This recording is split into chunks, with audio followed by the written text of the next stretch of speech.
রায়ানের প্রতিজ্ঞা অনুযায়ী পারুল এগিয়ে গেল, কিন্তু এবার খুশি রায়ান। আজকের এপিসোডে একেবারে দুর্দান্ত টুইস্ট।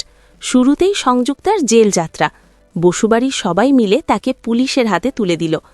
তারপর দেখা গেল টগর কলেজের উদ্দেশ্যে বেরিয়ে পড়েছে, আর সেই সুযোগটা কাজে লাগালো শিরিন। শর্ট ড্রেস উপহার দিয়ে বাজে কাজেও হ্যাঁ বলতে শেখালো টগরকে। এমনকি চন্দ্রাবতী জুয়েলার্সের ছেলেকে টগরের পেছনে লাগিয়ে দিল শিরিন। অফিসে আবারও বড় পরিবর্তন। সংযুক্তাকে সাহায্য করার অপরাধে শিরিনকে বহিষ্কার করা হলো পিওর লাইফ থেকে, আর পারুল পেল প্রমোশন, হয়ে গেল নতুন সিনিয়র ম্যানেজার। এবার থেকে রায়ান পারুলের আন্ডারে কাজ করবে। সবচেয়ে সুন্দর মুহূর্তটা হলো রায়ান পারুলের সফলতায় একটুও হিংসে করল না, বরং খুশি হয়ে বসুবাড়িতে পার্টি দিল পারুলের অনারে।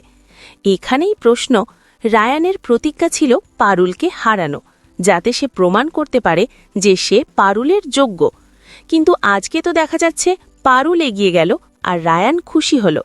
তাহলে এবার রায়ানের পরবর্তী পদক্ষেপ কি হবে? অডিয়েন্স হোক।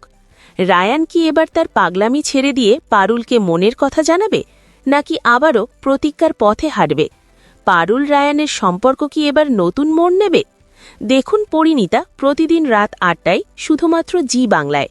এই রকম সমস্ত আপডেট সবার আগে পেতে অবশ্যই আমাদের চ্যানেলটি সাবস্ক্রাইব করে নিও।